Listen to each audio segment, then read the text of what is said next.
네, 감사합니다. 방금 소개받은 최용기입니다. I'll speak in English. Thank you very much. Thank you very much for coming to Jeju Island for this very important forum. As introduced by the announcement, the topic of this session is our case strategy and role in the Indo-Pacific, views from the region. You know that Korean government announced its first ever comprehensive regional strategy called the Strategy for Peaceful, Free, and Indo-Pacific region in December last year. I think this new strategy is very important in terms of introducing new strategic outlook and strategy. For example, the Korean government first hosted the Pacific Island Summit this week. So this is part of the implementation effort of this new strategy. But I think there are a lot of challenges as well as kind of issues to tackle with. I think one of the most important priority under this new strategy is the point that Korean government made clear that we do have strategic interest in maintaining and bolstering rules-based order. In order to carry on with this kind of new strategy, we need to work with partner countries, like-minded partner countries, within and outside of the Indo-Pacific region. So the topic for this panel is to discuss what would be the priorities of this new strategy.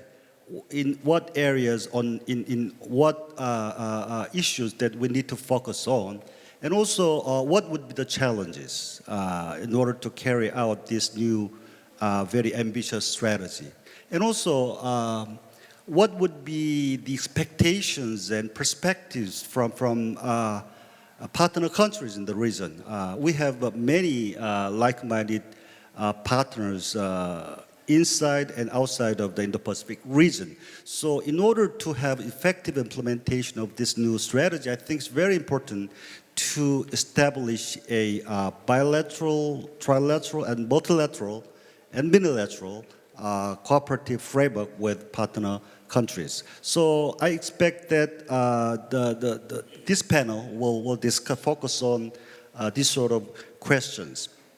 We have been very successful in inviting quite professional expert from the region. So let me first introduce briefly the panelists. First on my left, Sang-Yun Ma.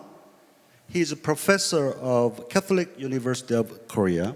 And next to Professor Ma, we have Hwang Ti-ha.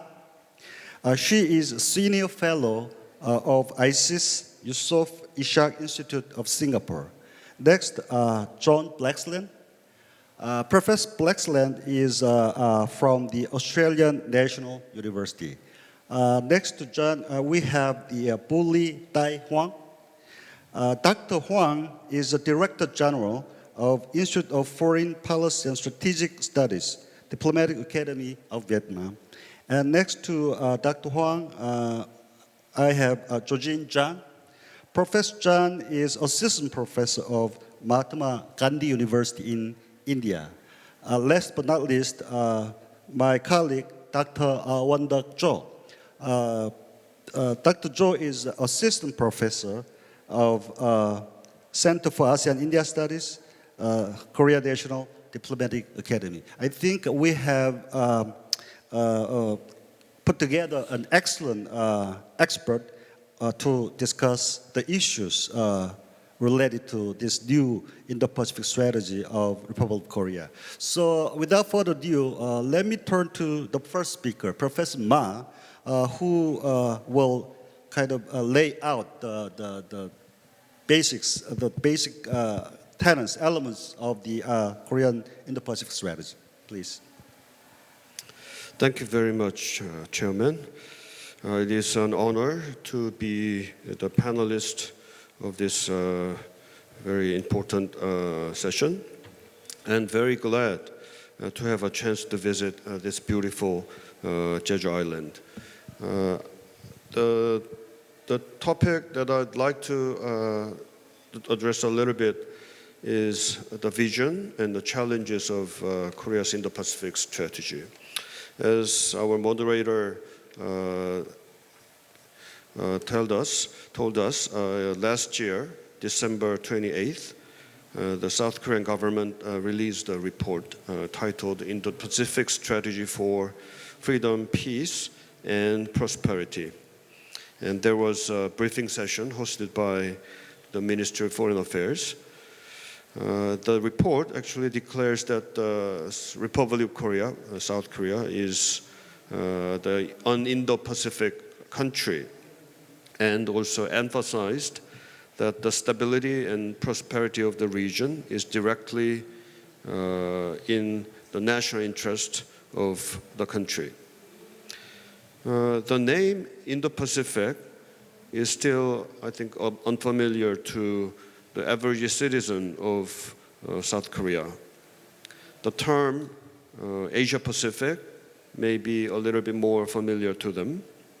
Then we can ask why we would want to abandon a familiar name in favor of a new, unfamiliar one. For starters, it is worth pointing out that over the past few years, the concept of the Indo-Pacific has quickly become an internationally accepted regional concept. Indo-Pacific, a geopolitical concept that encompasses the Indian Ocean and the Pacific Ocean, has been used as an official strategic concept by the United States since late 2017. Prior to that, Japan and Australia actively incorporated the concept into their respective diplomatic strategies. In particular, Japan actively introduced the concept to the United States. Since then, the ASEAN, the Association of Southeast Asian Nations, has published an Indo-Pacific Outlook report. And the European Union even, and major European countries such as Germany and France and the United Kingdom, have also announced their own Indo-Pacific policies. The popularity of the Indo-Pacific terminology is largely due to the aggressive change in Chinese external behavior. The perception and the prospect that a rising China is trying to modify the existing liberal world order has led many regional countries to feel the need to respond. In this sense, checking China's revisionism is the hidden purpose of the Indo-Pacific concept. The release of the Indo-Pacific Strategic Report by the Korean government is most significant in that it aligns us with several Indo-Pacific countries, like-minded countries, especially the United States.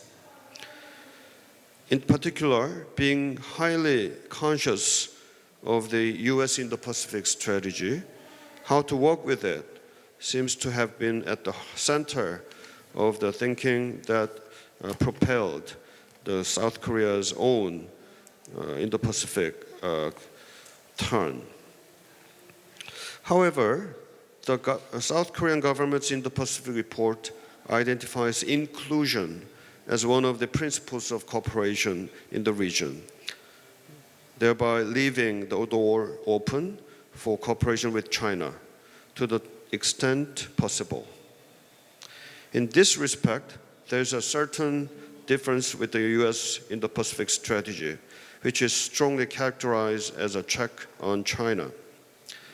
Nevertheless, it is an inevitable setting for Korea, which cannot cut off all economic relations with China at once.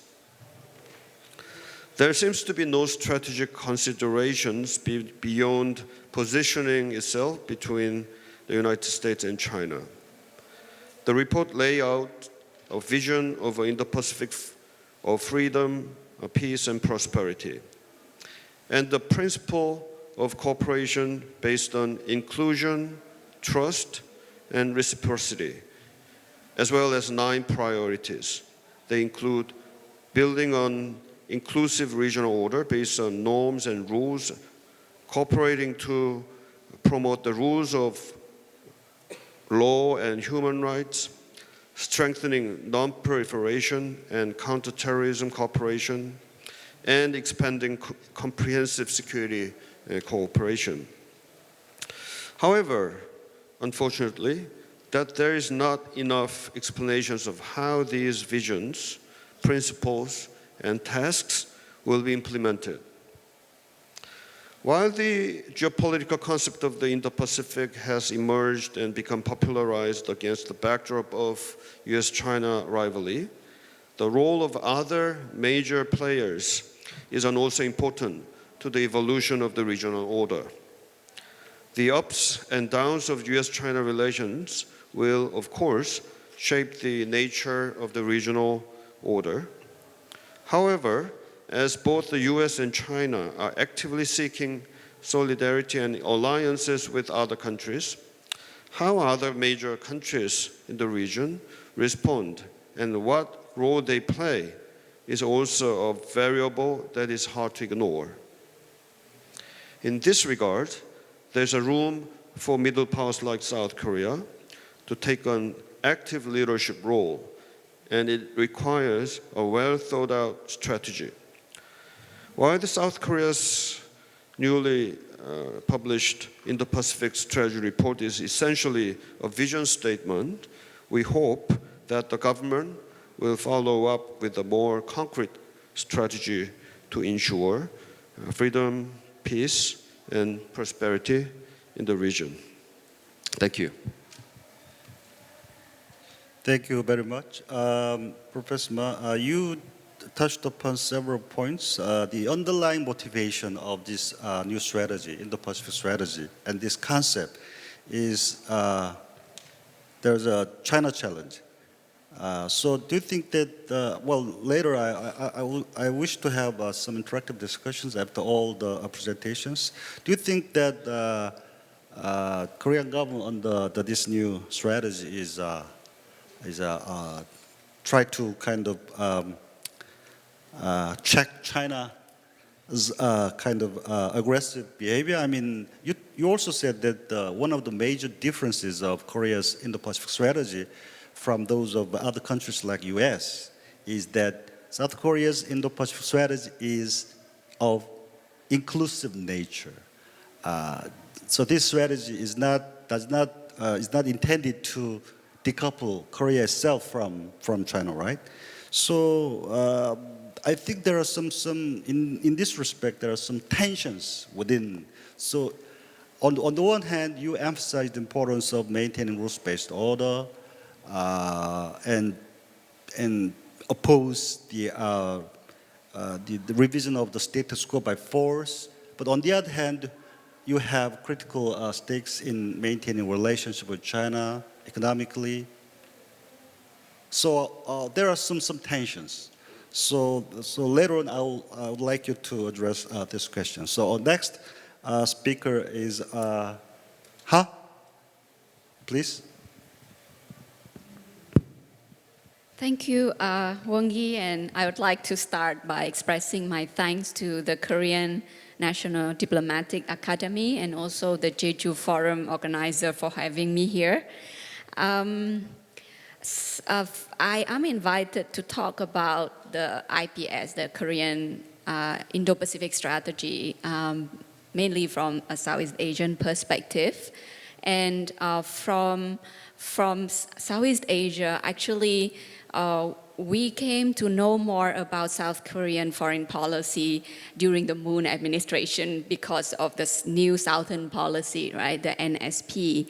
But of course now you have moved on from the new Southern policy to the IPS, the Indo-Pacific strategy. But it is also helpful for me to understand the IPS by comparing and contrasting the IPS with the NSP.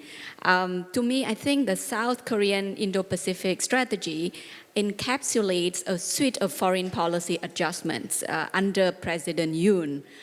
It redefines South Korea in the international community very differently from the NSP. For example, the NSP focuses on Southeast Asia and India, so it looks southwards. But for the ISP, with the global pivotal state brand, it actually adopts a global outlook with an omnidirectional antenna towards different parts of the world. And when I touched down in the Indian International Airport yesterday, and there was a huge digital screen that featured the Korea Pacific Island Summit, and that shows the expansive geographic coverage that the IPS is aiming to reach out to. The second change is that although North Korea is not the focus of the IPS, but I think the strategy itself is driven by a very strategic shift by the Yoon administration in dropping the so-called policy of appeasement towards North Korea and a refocus on deterrence and response to North Korea based on the enhanced US-Korea alliance and also the extended US deterrence. And by venturing beyond the narrow focus of peacemaking with North Korea, I think the IPS, the Indo-Pacific strategy, is hoping to broaden the strategic aperture of South Korea and also promote South Korea as a more active and contributive regional and global player in multiple domains. And third, I think the IPS is also underlined by a shift, the reinstating of the alliance of the US as a foundational pillar of the South Korea's foreign policy. But it doesn't stop at that. I think it aims to push the alliance beyond the ambit of dealing with the security threat from North Korea and trying to make it a global, comprehensive alliance by gradually building up the strategic alignment on a variety of issues. For example, the sharing of democratic principles, the upholding of the rules-based international order, or cooperation on economic security, supply chain, and critical technologies. So under the Moon administration, I think South Korea tried to shy away from the power politics, US-Sino strategic competition, and therefore, as Wang Yi often said, the new Southern policy lacked a strategic thrust and focused instead on economic and functional cooperation. But the IPS, from my understanding, is defining South Korean interests in the midst of the US-Sino competition and is trying to stake out South Korean positions on even sensitive and contentious issues. And this is the first time that we saw South Koreans speaking about the South China Sea disputes or even the Taiwan Strait or even Korea's cooperation with the Quad, which is quite unprecedented.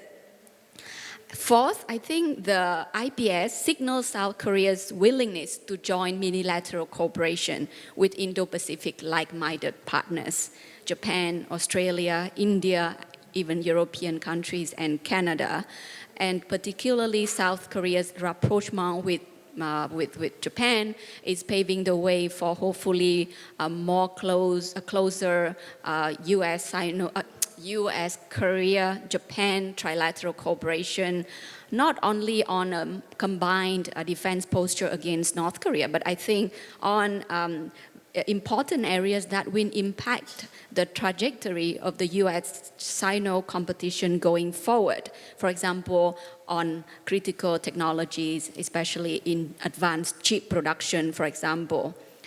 So I think all of these developments seem to signal a shift away from the Moon administration's strategic ambiguity in US-Sino competition towards greater strategic alignment with the US and its allies and partners, as already mentioned by Prof. Ma in the previous presentation. But at the same time, I think Seoul has been very careful not to antagonize China. The Indo-Pacific strategy highlights the inclusive character of its Indo-Pacific vision and also reiterates that China is a critical partner to achieve regional peace and prosperity. And I think that is an important fact that South Korea recognizes, but I think it's also on the same wavelengths with Southeast Asian countries in that sense. And in this, I think there is an inherent tension in the IPS, but also it is the reality of the predicament of South Korean foreign policy in the midst of the US-China competition. How can South Korea align closer with the US and other Indo-Pacific partners while maintaining a constructive and stable relationship with China? Because on the one hand, I think the Yoon administration has increasingly defined his country's political identity and security interests in alignment with the US and the Indo-Pacific partners. But at the same time, I think economically, South Korea remains very much entrenched and also invested in the global supply chains with Asia-Pacific economies. And all of these regional supply chains, they run through China as a hub. China is the largest trading partner of not only South Korea, but also almost all Asia-Pacific economies. So I think it is important to note that despite all the Western-leaning posture in the Indo-Pacific strategy, South Korea will continue to be an outlier among the US-Asian allies and partners when it comes to dealing with China. I would like to address part of the question that you mentioned, because essentially I think South Korea doesn't view China as a security threat. Unlike Japan, unlike India, which have territorial disputes with China, and unlike even Australia, because I think although the new Yoon administration takes a very ideological, values-based posturing, but I think the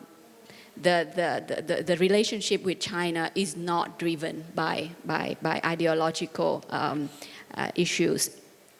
So apart from that, I think there are also other competing or even contradicting goals within the ISP, because it is trying to forge a multi-layered and comprehensive approach, and it has to tailor its messages towards different regions and different groups of partners, all within one single document. For example, there is this discourse about values diplomacy. So throughout the IPS, it highlights the importance of sharing liberal democratic values with the US and other developed countries. But interestingly, when it comes to Southeast Asia, it doesn't mention it at all. Or the IPS talks of an inclusive Indo-Pacific that neither targets nor excludes any specific nation, but it also says that South Korea will pursue partnerships with unilateral groupings that are aligned with its principles and values.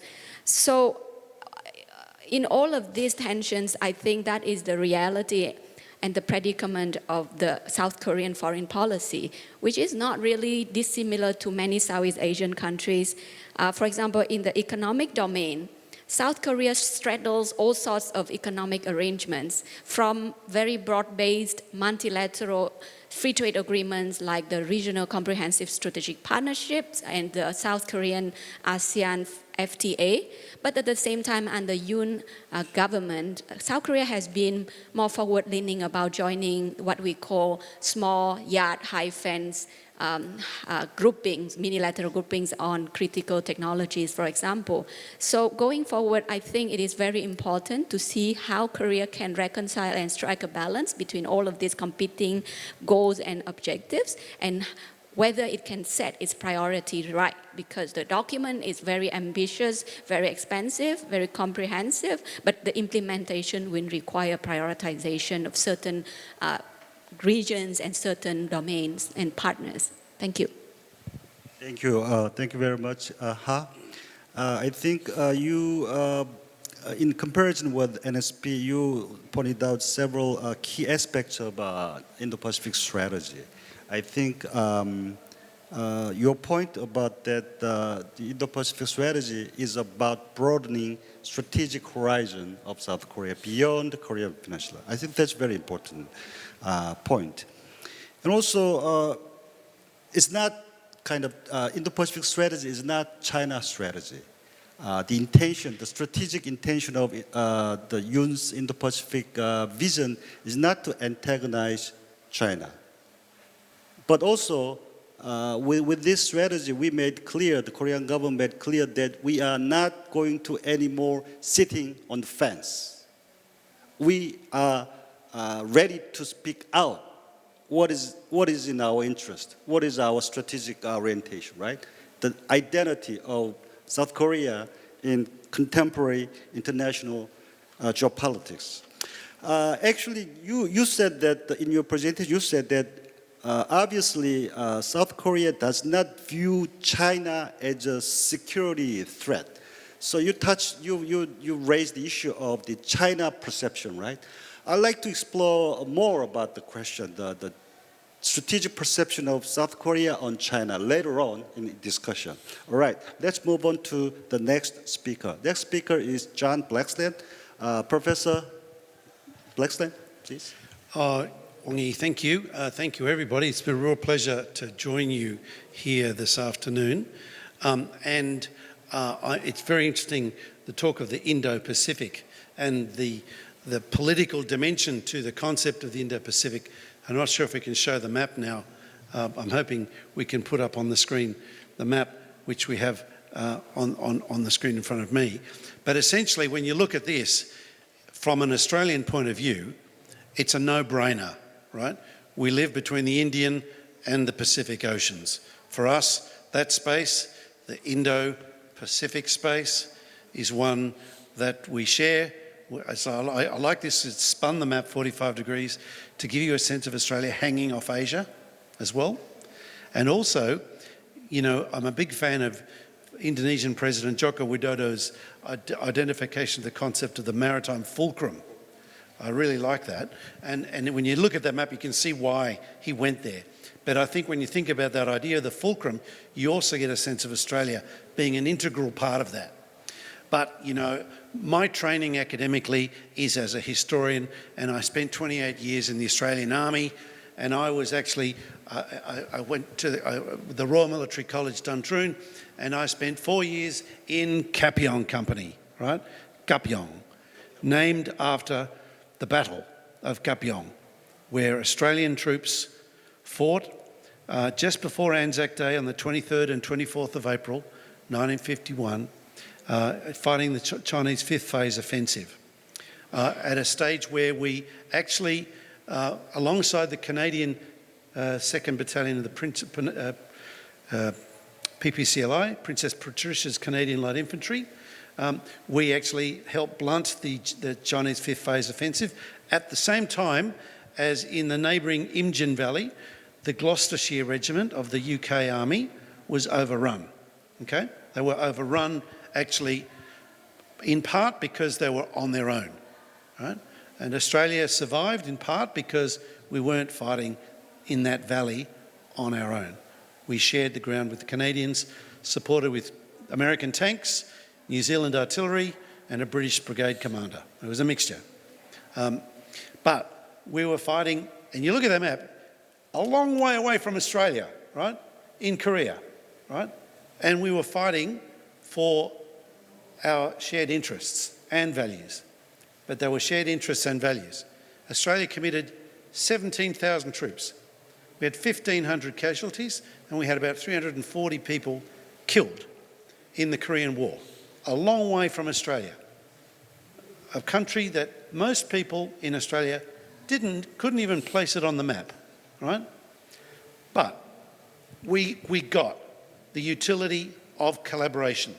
We got the utility of mutual defence. We got the utility of reinforcing the United Nations, and we got the utility of backing the United States and its engagement in Asia, okay? And that's really, I think, a really important point of reference for when we think about a very different set of circumstances today, but in some ways there's a lot of echoes of the past, okay? And of course, the Korean War, which ended in 1953, 70 years ago, we celebrate that, or did it end? We have an armistice. We don't have an end of war. We have an armistice. And I know we have, India was part of that, Australia, New Zealand, Korea, Turkey, many countries were involved in the UN command. But when we think about that, it's important from my point of view. Australians returned from Korea not realising how much Korea would feature in our future, okay? Poverty-struck, very destitute, war-torn country. We had no idea that by the time I came around and I was reaching maturity, we'd be buying Daewoo, Hyundai, Kia, Samsung. My phone is a Samsung, you know. It's amazing the influence of Korea technology, and on my kids with K-pop, right? It is amazing, extraordinary how this has happened. So what we've realised is that we have shared interests. We have had overlapping interests for a long, long time, okay? But we also have overlapping values. Now they don't trump everything. They're not the arbiter. They're not the rule decider, but they're not an inconsequential factor in the equation, okay? So when we think about the Indo-Pacific space in Australia, there is actually a lot of debate in academia about this because of the points that have been made by my colleagues on the panel about how this is seen as political. And yet there is also a recognition that this has significant utility for Australia and Australia's interests in how we look to engage with our neighbours in the region, okay? Now, in terms of security ties, we have lots of commonalities, right? We're both, Australia and Korea, US allies. And as a result of that, we have an enormous amount of compatibility. We don't realise how much we are compatible simply by being compatible with the United States. We've become compatible with each other inadvertently, not deliberately. It's just happened to be a result of the way we operate. Now, so we've got a remarkable level of commonality in terms of procedures, techniques, mindsets, philosophical outlooks on issues, well beyond the military domain, but including the military domain, which is my comfort zone, if you like, as a security strategic studies person. And when we think about those security ties, the commonalities are really significant, as I say, with a high level of interoperability. So we can look to purchase equipment, supplies from Korea in a way that we can't do from other countries that don't have the same common standards. And it's the same reason why when we think about the war in Ukraine, the supplies from Korea can turn out to be remarkably useful, if not directly supporting Ukraine, then backfilling the other European and NATO countries who have been supplying Ukraine. So Korea has an outsized role. You know, we in Australia like to think of ourselves as a middle power. I think Australia is a middle power sometimes with small power pretensions. Sometimes we don't step up to the plate enough. Sometimes we don't live up to the expectations, although I think we're starting to. But when we think about the world of Korea Korea is, I think, stepping up to being a middle power. It is looking beyond just the peninsula. And I say this in the context of the Korean War, where Australia sent a brigade minus with ships and aircraft to fight alongside Korea in the defence of the South. When you think about the geostrategic challenges of the future, I think President Yoon has got it right. He needs to think beyond the peninsula in the pursuit of Korea's interests. As with an overlap of values, yes, but its interests involve engaging ASEAN, engaging Australia, engaging India and the Pacific in a mutually reinforcing manner that is helpful to those countries and to the regional order. Now, we both, interestingly enough, struggle with the fact that we have strong trade ties with China. Australia's trade is about 40% with China, although the United States remains our major foreign direct investor by a significant margin. Okay? So both of us have an interest in maintaining the security ties with the United States, keeping the United States as engaged as we can, while at the same time not unduly irritating China over unnecessary,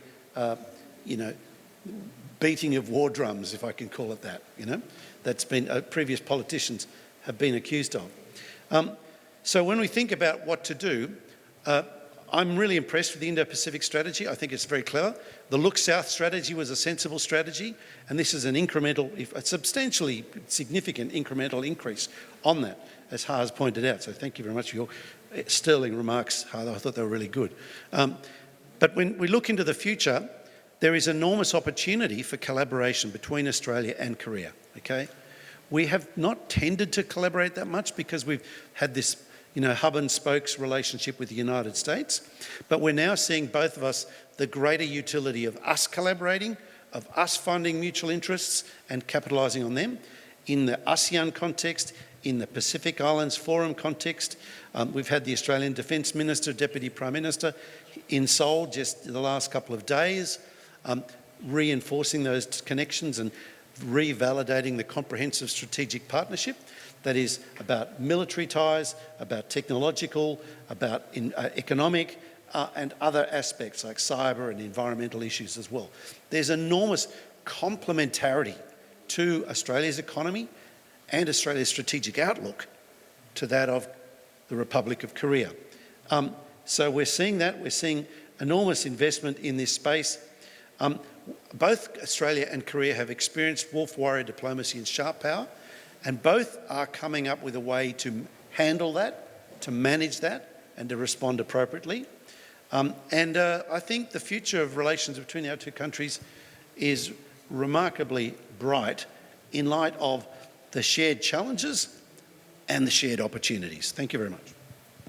Thank you very much, John. I think thank you very much for your very positive and future-oriented assessment of the compatibility and a lot of utility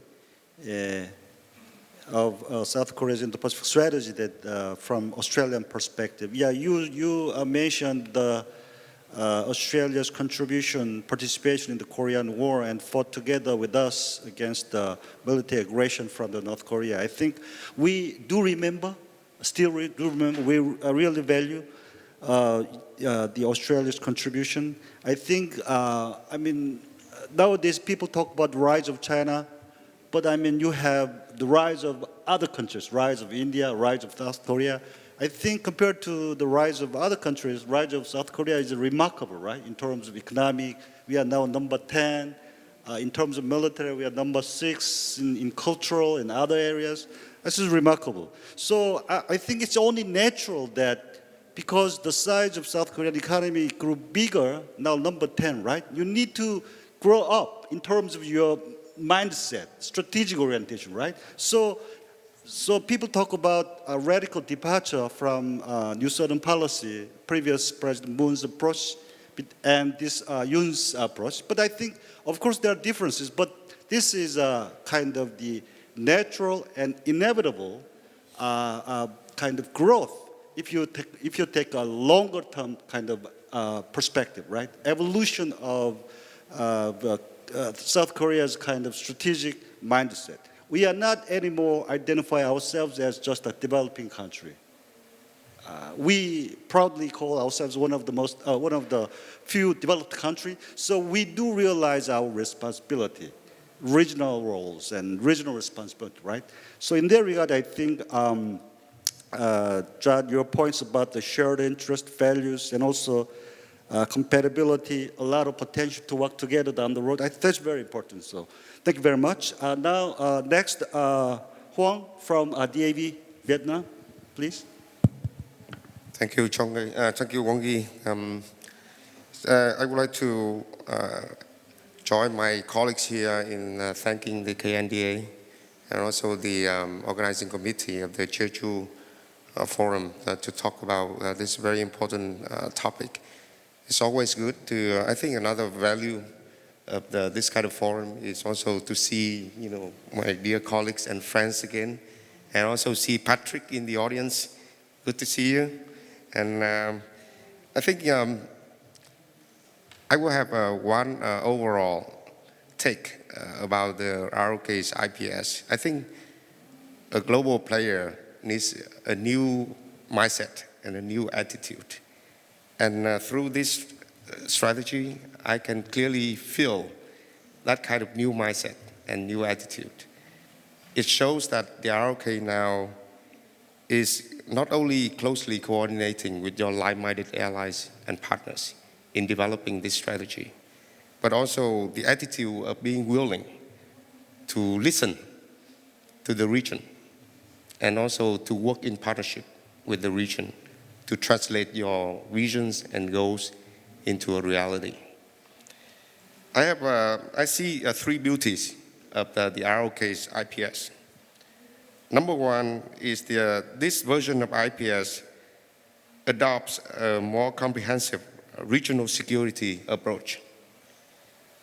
And of course, I agree that this is not simply a China strategy.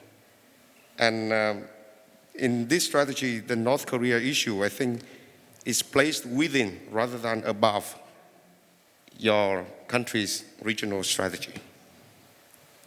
The second beauty is that your IPS version does not look at the region only through the lens of the major power competition, but with more emphasis on, I really like the term contributive diplomacy and the provision of more public goods in high demand in the region. The third beauty of your IPS is that you are paying no lip service on supporting ASEAN centrality. And this strategy also came up with a follow-up Korea-ASEAN solidarity initiative and with 8 lines core lines of effort. And I think this is an independent, a very strong evidence of Korea supporting an independent, strong, and prosperous Southeast Asia with ASEAN unity, centrality, and efficiency. And this is perfectly the benefit of not only the ROK and also the entire region as well.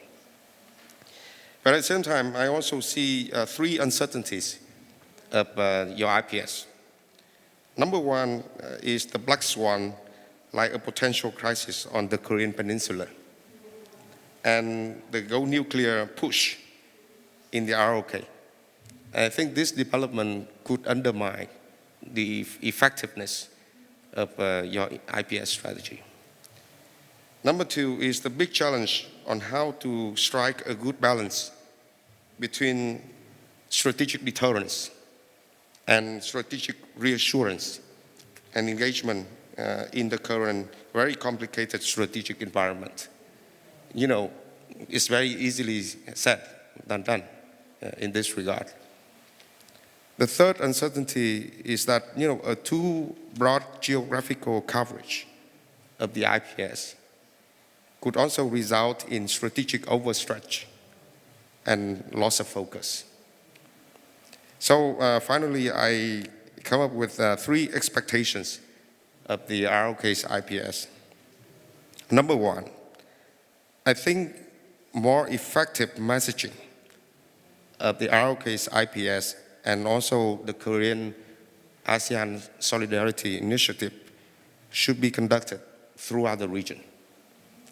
You should send more delegations and more people and have more workshops like this to better message, your strategy to the region. And one specific recommendation, for example, is that should think about setting up a regionally based ASEAN Korea Research and Training Center.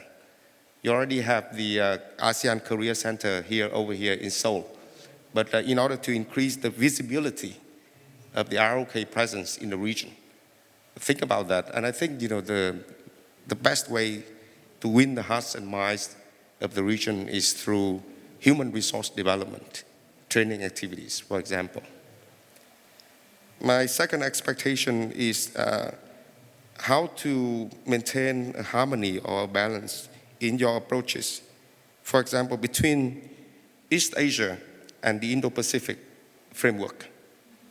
Now, too many people are talking about the Indo-Pacific strategy and framework, with a very broad sense of geographical description. But here I just want to emphasize the importance of the East Asia component in the Indo-Pacific strategic theater, with a particular focus on the importance of the East Asia Summit. You should work with ASEAN in order to improve the efficiency of the EES, to turn it into a genuine leaders-led and strategic forum that leaders could come and talk with candor and trust about strategic issues confronting our region. And also a balance between ASEAN as a group and Southeast Asian countries individually, so that we can have a balanced approach in that sense. Or how to maintain a balance between maritime Southeast Asia and mainland Southeast Asia and the Mekong sub-region. Because my general feeling is that maritime cooperation and maritime security challenges seem to occupy a central position in various versions of Indo-Pacific strategies. But nowadays, mainland security and prosperity is very closely linked to maritime domain. So don't forget about the mainland part of your strategy. And the last suggestion is that I think the next Jeju Forum should have a panel on how the ASEAN-ROK Comprehensive Strategic Partnership to be established next year could enhance both the ROK's, Southeast Asia's and ASEAN's strategic autonomy in the age of uncertainties, disruption, and discontinuities. I'm floating this idea around on the strategic autonomy, on how to enhance not only national strategic autonomy but also institutional strategic autonomy of ASEAN and ROK ASEAN mechanisms as a whole. So that's my 2 cents. Thank you. Thank you very much, Wang. You really pointed out 3 beauties, 3 uncertainties, and 3 expectations. Wow, this is a great way of talking about Korea's Indo-Pacific strategy. Well, let me, out of many points, let me assure you that, well, some people regard, Yoon's Indo-Pacific strategy just focusing on the security alliance with the United States. So a lot of friends from Southeast Asia worried that ROK's focus on ASEAN could be diverted away. But don't worry about that. We do have our own interest in economic interest, diplomatic, strategic, and even social-cultural interest in ASEAN, invested interest. So this priority, Korean priority focus on ASEAN is non-partisan. I mean, we do have a lot of polarized issues. I mean, depending on from which side of the aisle you are coming from, your perspective, position regarding our foreign policy vis-a-vis China, North Korea, Japan differ. But regardless of your political orientation, all South Korean major stakeholders do agree that we need to focus more on ASEAN. So ICASI and ASEAN, our ASEAN policy is not some kind of instrument or means in order to push forward with our bilateral relations with US. So ASEAN is a key partner in our Indo-Pacific strategy. So in that regard, I think the 3 points of expectation you just pointed out, I think this is great way of implementing and pushing forward with the strategy. Thank you very much. And now next, Jojin Jan from India. Thank you, Professor Cho. Let me also join my fellow panelists in thanking the Korean National Diplomatic Academy as well as Jeju Forum for organizing this very important discussion. What I try to do is to, because much has already been said about Korea's Indo-Pacific strategy, what I try to do is add my bit on that as well as to reflect that on its implication for India-Korea relations for that matter. So I'll also talk a little bit about the Indo-Pacific concept to put my perspective into context. Well, there is a greater acceptance of the idea of Indo-Pacific as well as the regional imagination that it tried to bring forth. I mean, in a sense that what it's actually talking about is the interconnectedness between the Indian and the Pacific Ocean. So in that sense, the maritime connectedness, which was, from an Indian perspective, was not out there. Well, it seems to be an artificial construct of the Cold War. So, and also, well, we all thought about an interconnected global framework during the period in the post-Cold War period. In that sense, well, we're all thinking in terms of globalization and stuff like that. So, but again, with the re-emergence of geopolitics and the connectedness of the Indian Ocean and the Pacific gave rise to the idea that, see, the existing institutions and the imaginations are not enough to address the challenges that are emerging with, well, the reasons that have been pointed out earlier about why this imagination came into being.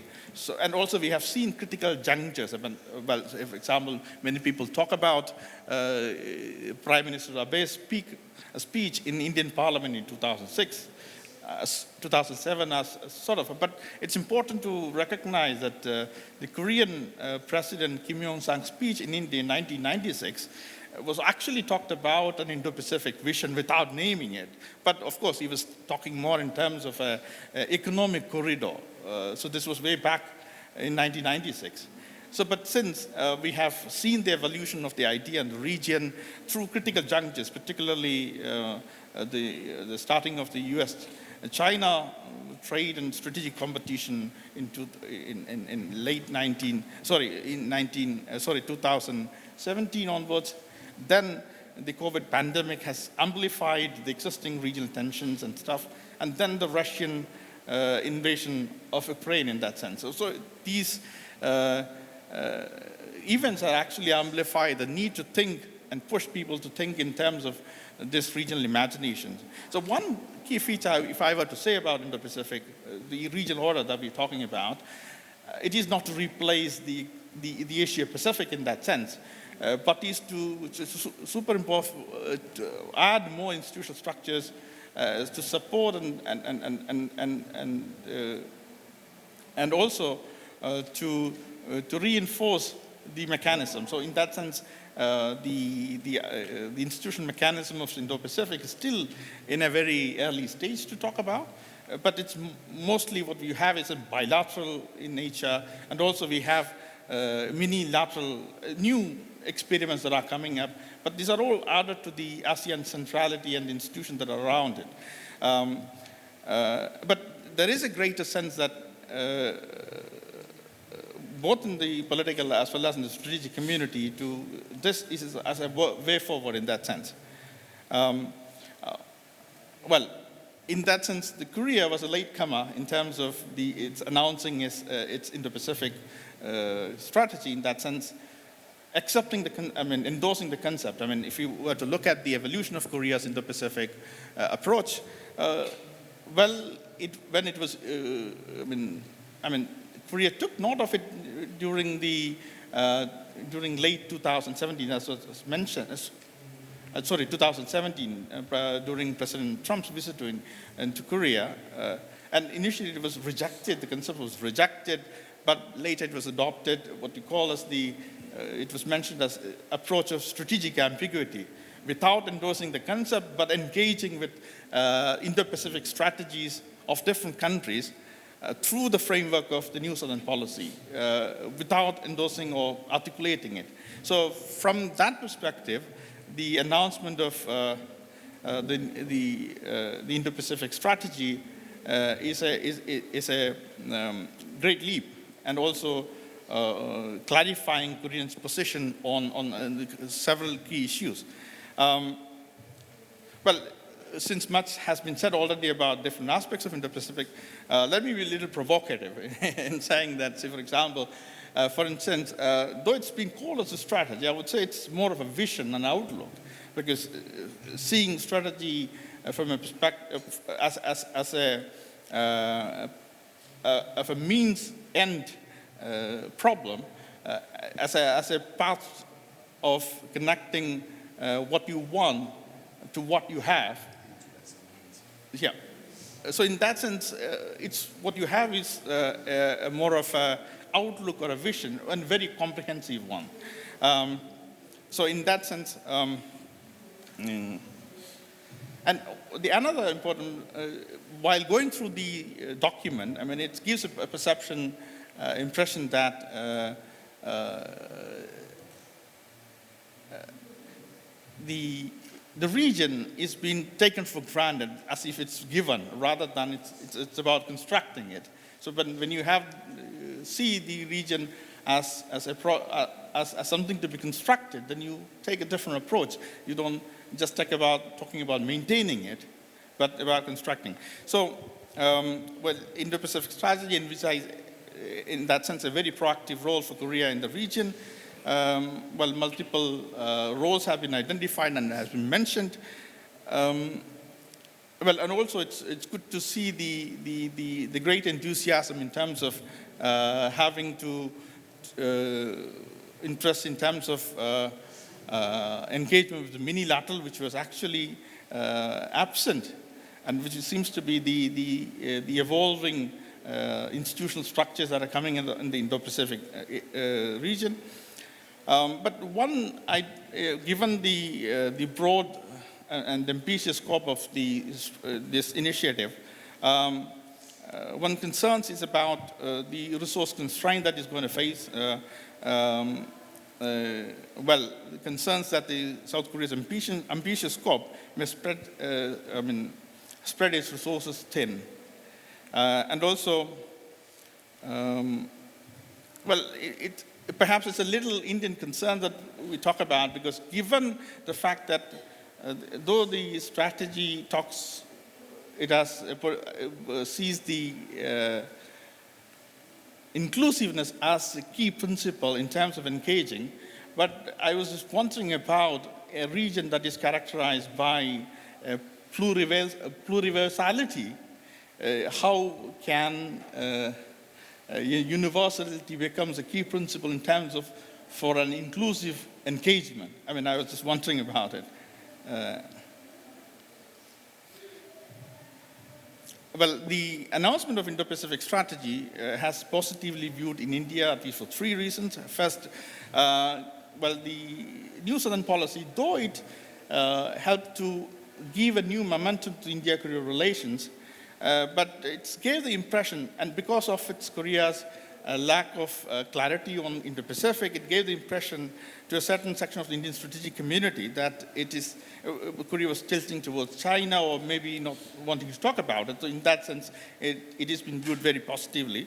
And second, Indo-Pacific strategy of Korea shares a great deal with the Indian Indo-Pacific strategy, Indian vision of Indo-Pacific, and the Indian Indo-Pacific Ocean Initiative announced in 2019. A third, there was also a mention of South Asia and Indian Ocean region as a key areas in which that's also welcome from an Indian perspective, which helps a framework to think about India-Korea relations going forward. I'll stop here. I'll look forward to the discussion. Thank you. Thank you, Jojin. I think the place of India in Korea's Indo-Pacific strategy is very important, but I don't see many mentioning of this. So I think it is strategically imperative for South Korea to strengthen, upgrade its level of cooperation, especially in strategic areas with India, and that's a big challenge. I know that India also pursues its own Indo-Pacific strategy, right? So I think one of the challenges ahead of us is how to strengthen the level of cooperation, especially in terms of strategic communication and broadening the consensus, the agreement, the strategic perceptions. So. If we have time later on, I would like you to address those issues. Finally, my colleague, Dr. Jo. Thank you, Professor Che. And it's very happy to join the session on Indo-Pacific strategy. I think this is the first session on directly covering Indo-Pacific strategy in this Jeju Forum. It's very happy to join. And actually, the Professor Che and Professor Ma touch upon the important feature of Korea's Indo-Pacific strategy. In that sense, I will try to draw two key takeaways from our Indo-Pacific strategy. The first one, I think our Indo-Pacific strategy is now to clarify its middle power commitments.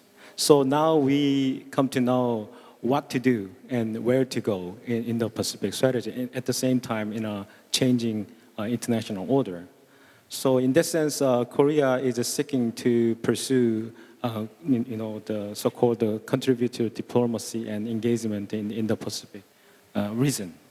So since 2017, we have seen lots of the regional and global challenges, such as the intensifying U.S.-China trade competition, and also the spread of the pandemics and Russian invasion of Ukraine, and also the disrupted supply chain and technological disruption and the competition. So we have multiple challenges, and also the great power competitions happened in all fronts.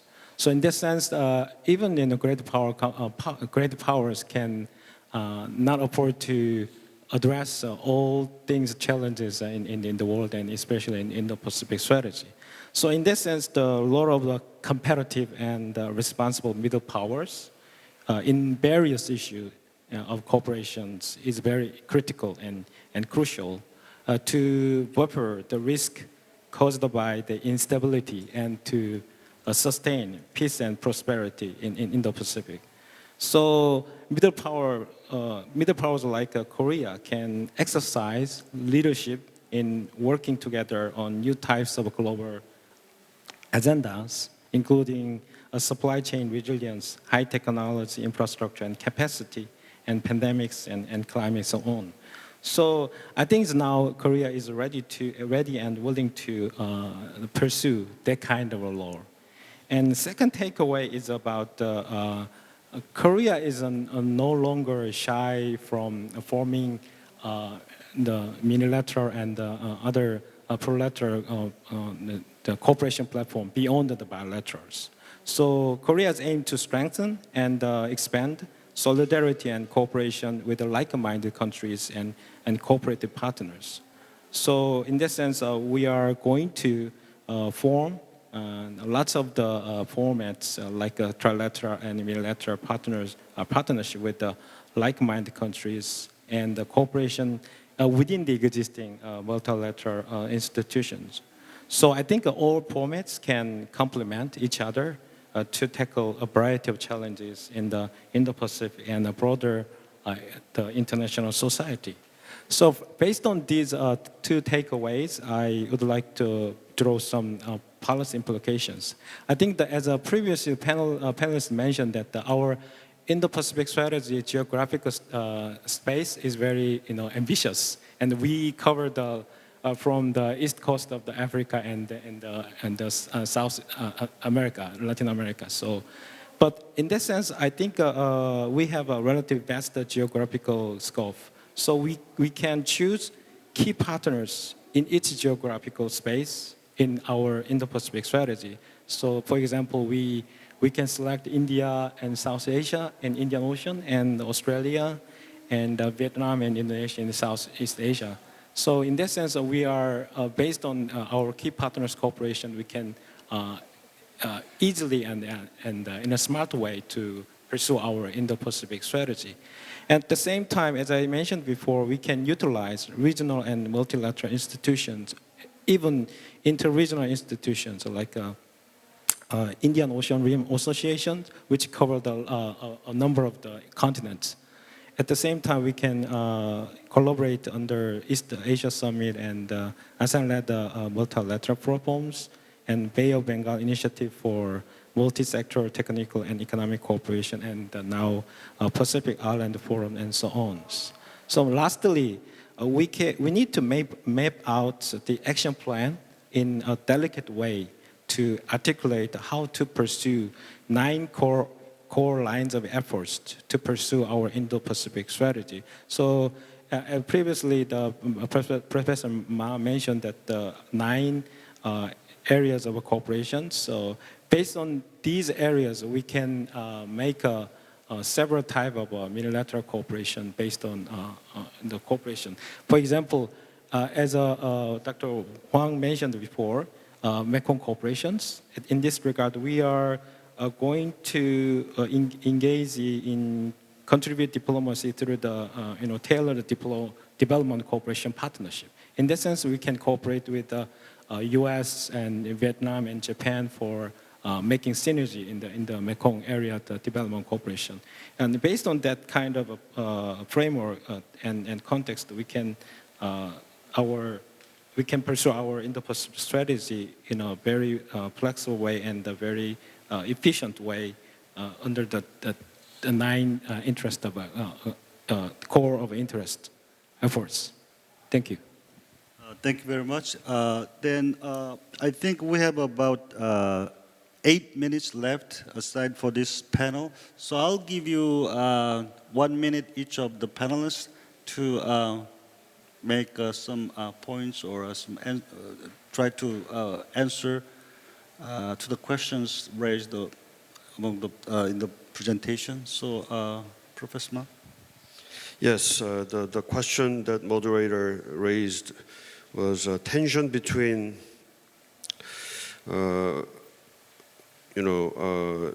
tracking the Chinese aggressiveness and also declared inclusiveness as one of the principles of the Korea's Indo-Pacific strategy. I think there's tension, and that tension has to be addressed by policy actions in the ways forward. But I think it already stated our intention quite clearly. We are Indo-Pacific country, and we need freedom of navigation, and we need rules-based international order within which we can prosper. We have prospered, and we continue to keep that. But at the same time, we hope the countries such as China to somehow incorporate the same principles and same rules-based order within which that country also has interest to the same interest that which benefited a lot from it. So I think still South Korea needs, and sometimes I might say needs to nurture the cooperation with China, but at the same time we want to make it clear that our principles and our identity. If China doesn't really follow the lines that we have suggested and we would like to see, then there's difficulties, of course, but we may have to somehow being aware of the risk involved and try to gradually separate our very intimately connected relationship. But I think that will not take place overnight. So we need time, and we need gradual, kind of a gradualist approach. Thank you. Please. Your question about the perceptions of China as a security concern or threat, coming from Vietnam, and I noticed that Vietnam and South Korea are very similar, but also very different, actually. We were both invaded by China dozens of times throughout our long history, right? But I was very surprised when I learned that the Korean public actually are more, their historical grievances are more targeted towards the Japanese because of the colonial history that is very outrageous, but also very recent in your living memory. But Vietnam, for example, the U.S. was a very recent enemy, right? And we also had traumatic experiences with both the U.S. and China. But of course, China is it's a neighbor, a big neighbor, and we are on the receiving end of all of this expansionism throughout the history. And Vietnam has an active territorial and maritime dispute with China. So that makes a very big difference between public perceptions towards China in Vietnam and in Korea. But I also learned that after the THAAD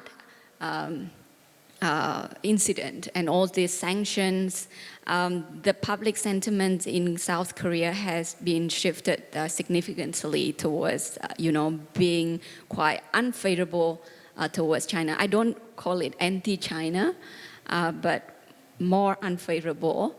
And it is an interesting and important development to watch because Korea is a democracy, and the government would also need to heed the views and the perceptions at the public level. In terms of perceptions, I think, as I mentioned, India and Japan are very different, right? And in that sense, Vietnam is quite similar to India and Japan. Korea, I still have, because for Korea you cannot just say based on the public perceptions, but also the political spectrum. I'm very surprised because with the NSP, for example, and the Moon administration, the progressive people, they are quite favorable towards China. And of course, and now we come to the conservative government, and it is very different. So that brings me to a point on another uncertainty with regard to the IPS. After 5 years of the Yoon administration, what will be the future of the IPS? So that is a very important point to note, because when we were all very excited about the NSP, and 5 years later, what has become of it? And now, 4 years later, it would be interesting to see whether the Indo-Pacific strategic mindset of the and of the Yoon government would be institutionalized in your strategic mindset, or also in your decision making, and also even in your public perception? Thanks. Thank you. I hope the policy and this Indo-Pacific strategy will continue, right? But I mean, we have a singleton 5-year only presidency, right? Singleton presidency. So this is the reality of the Korean political system. John, do you have anything to say? Yeah, I was just going to add on that the NSP and the IPS, actually, they're complementary. I don't see them as a zero-sum either or. I see IPS as inclusive of the Look South policy, New South policy. I was going to take a different tack. One of the things I've done in my career is write books about Australia's Security Intelligence Organisation, ASIO, the MI5 of Australia, or the FBI / FBI of Australia, in the Cold War. And we were dealing with serious competition, competition of ideas, competition for influence. And there was a book by Chinese colonels about 24 years ago, nearly a quarter of a century ago, called Unrestricted Warfare. Talks about political, media, and psychological warfare. We didn't like that because the warfare seemed too much. We have in English, we have peace and war seemed too much. But if we think about it in terms of unrestricted competition, that's what we face. We're facing unrestricted competition, okay, in this legal, psychological, and media domains. It's happening in Australia, it's happening in Korea. There's a huge debate in the media and in certain circles in Australia about how much to support the US alliance. Should we walk away? And this is certainly seen in circles I mix with as in China's interests to pursue that policy, to undermine any kind of support for the US alliance. That happens here, it happens in other countries too. I just think we should be mindful that we are in unrestricted competition. Thanks. Juan, do you have anything to comment? I just have a new idea coming up in my mind. In addition to what I have said, that we are living in an age of a lot of uncertainties and disruptions and discontinuities. So I think for the sake of cooperation between the ROK and ASEAN, we should think about some workshops and seminars on how to do good strategic planning, scenario building, and also crisis management. In the future, if we can work together, we can discuss, on how we can work together to manage, crisis situations. That would be helpful. Also, we hope for the best. We should be prepared for the worst as well. All right, thank you. We are running out of time, so Georgie, can you make it short?